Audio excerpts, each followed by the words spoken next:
তো নমস্কার, আপনাদের সঙ্গে আরেকটি ভিডিওতে আমি চলে এসেছি। তো আজকের ভিডিওটা একটু অন্যরকম। ইন্ডিয়াতে গাড়ি মানে আমাদের ভারতবর্ষে গাড়ির দাম এত বেশি কেন? অন্যান্য দেশের তুলনায় কম্পেয়ার করলে আমাদের দেশেতে গাড়ির দাম অনেক বেশি। আমি এক্সাম্পলের জন্য হুন্ডাইয়ের আমি একটা চার্ট নিলাম। দেখুন এই চার্টেতে i10 বিক্রি হয়েছে 33 lakh, Santro 20 lakh, i20 14 lakh, Creta 10 lakh. এই যে i10 গাড়িটাতে এটাতে কত টাকা ট্যাক্স দিতে হচ্ছে? একটা i10 গাড়ি আমি যদি আমার ঘরে নিয়ে যাই, সেখানে আমাকে 7.9 লাখ টাকা আমাকে দিয়ে গাড়িটাকে ঘরে নিয়ে যেতে হবে।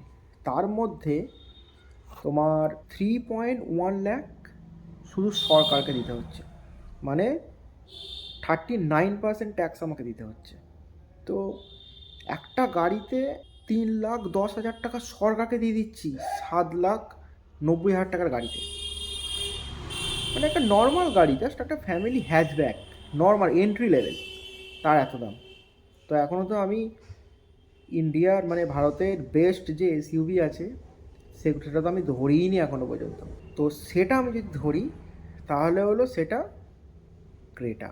ক্রেটার ট্যাক্স কত? 54% ট্যাক্স।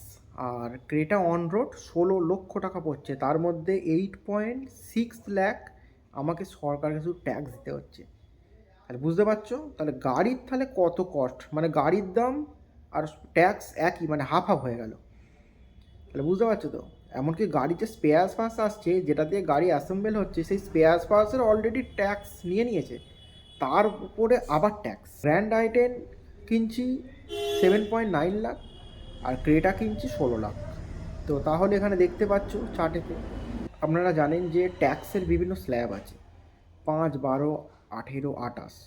তো 5% ট্যাক্সটা কী দিতে লাগে? যেগুলো প্রতিদিনের জিনিস আমাদের কাজে লাগে, মানে সাধারণ মানুষ যে জিনিসটা প্রতিদিন কিনে থাকে সেগুলোতে ট্যাক্স লাগে 5%। আর 28% ট্যাক্স কোনটায় লাগে?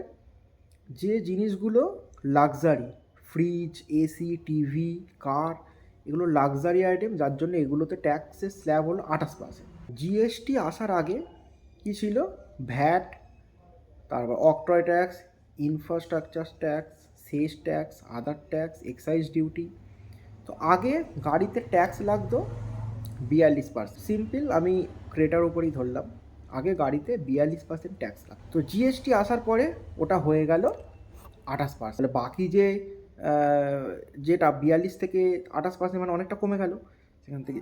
বাকিটা মেকআপ দেওয়ার জন্য এলো সরকার নতুন নিয়ে এলো সেস ট্যাক্স। তো সেস ট্যাক্সের আবার বিভিন্ন ধরন আছে, হাই ট্যাক্স আর আছে লো ট্যাক্স। যেমন হাই ট্যাক্স কোনগুলোতে হচ্ছে? যে গাড়িগুলো লম্বা গাড়ি, বড় মানে লম্বা গাড়ি, সেই গাড়িগুলোতে সেস অন্যরকম হয়ে গেল।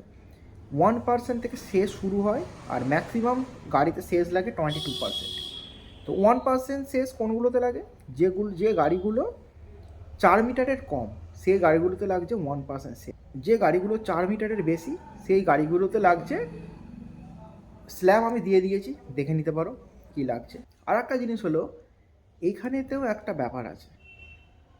যেমন ক্রেটা 4 মিটারের থেকে বড়, কিন্তু ক্রেটা কিন্তু মানে গভর্নমেন্টের চোখেতে কিন্তু কোনো রকম এসইউভি নয়। তো ক্রেটার এসইউভি না থাকার কারণ হলো, ক্রেটা হলো তোমার 1,500 সিসির মধ্যে ইঞ্জিন, আর একটা এসইউভি হতে গেলে 1,500 সিসির ওপর ইঞ্জিন হতে হবে, 170 এর ওপর গ্রাউন্ড ক্লিয়ারেন্স হতে হবে, আর 4 মিটারের থেকে বড় হতে হবে। রিকোয়ারমেন্টটা একটা এসইউভির জন্য পুরো মিট করে, সেটা হলো ফরচুনার। তাই ফরচুনারের এক্স শোরুম প্রাইস হলো 33.4 লাখ, ঠিক আছে? 33,40,000 টাকা ফরচুনারের ex showroom price. Ex showroom প্রাইসের মধ্যে জিএসটি 9.4 লাখ, শেষ 7.4 লাখ অলরেডি দিয়ে এক্স শোরুম প্রাইসটা আসছে। তো এর ওপর আবার আসছে রোড ট্যাক্স, যেটা ফরচুনারের জন্য লাগছে 20%।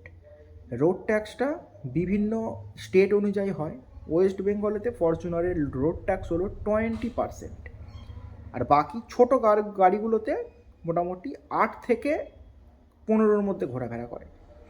ইঞ্জিন অনুযায়ী 1000 সিসি, 1200 সিসি, 1500 সিসি বিভিন্ন স্ল্যাবের ইঞ্জিন আছে, তার সেই অনুযায়ী ওই রোড ট্যাক্সটাও ঘোরাফেরা করে। আবার একটা ব্যাপার আছে, দেখো, জিএসটি আর সেস, মানে 28% জিএসটি, 22% সেস নেওয়ার পরে এক্স শোরুম প্রাইসের ওপরে ওইগুলো এক্স শোরুম প্রাইসের মধ্যে জিএসটি সেস চাপা রইল, তার ওপরে রোড ট্যাক্সটা হয়, মানে ট্যাক্সের ওপর ট্যাক্স। এই কারণেও গাড়ির ট্যাক্স মোটামুটি প্রায় 3% আরও এক্সট্রা বেড়ে যাচ্ছে। তো বুঝতে পারছো কী হারে ট্যাক্সটা যাচ্ছে। কম্পাউন্ড ইন্টারেস্টের মতো ট্যাক্স নিচ্ছে, কম্পাউন্ড ট্যাক্স। এইখানেতে আমি আবার ক্রেটাতে আসছি। এখানে ক্রেটার এক্স শোরুম প্রাইস হলো 13,40,000 টাকা। তার মধ্যে 8.6 লাখ আমি সরকারকে ট্যাক্সই দিয়ে দিলাম। ক্রেটা রোড ট্যাক্স 2.6, সেস 2.3 লাখ, জিএসটি 3.8 লাখ। তো আমি অলরেডি সরকারকে আমি 8.6 লাখ আমি ট্যাক্সই দিয়ে দিলাম 16 লাখের মধ্যে। তাহলে বুঝতে পারছো, হাফ ট্যাক্স সরকার নিয়ে নিল। তাহলে গাড়ির দাম কত দাঁড়ালো? গাড়ির দাম হলো 7.4 লাখ।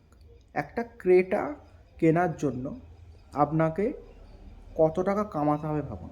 আপনি 20 লাখ টাকা ইনকাম করলেন, সেখান থেকে আপনি 30% ট্যাক্স দিয়ে দিলেন, ঠিক আছে?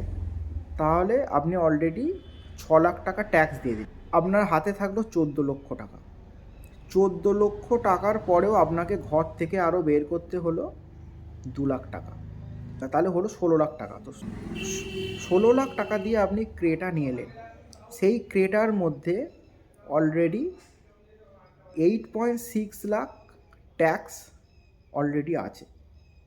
তো আপনি ওদিকে দিলেন 6 লাখ টাকা ট্যাক্স, আর এদিকে গাড়ি কেনার জন্য আপনি দিলেন অ্যাপ্রক্সিমেটলি 8 লাখ টাকা ট্যাক্স। তাহলে 14 লাখ টাকা আপনি ট্যাক্সই দিয়ে দিলেন আমার মানে ইনকামের পরে। তাহলে বুঝতে পারছেন যে গাড়ির দাম এত কেন বেশি আমাদের ভারতে। আমি হিসেবটা আপনাদেরকে বোঝাতে পেরেছি। তো আপনারা যদি এ বিষয়ে আরও কিছু জানতে চান, অবশ্যই আমার এই ভিডিওতে কমেন্ট করুন, আর আমার ভিডিওটা লাইক করুন, চ্যানেলটা সাবস্ক্রাইব করে নিন।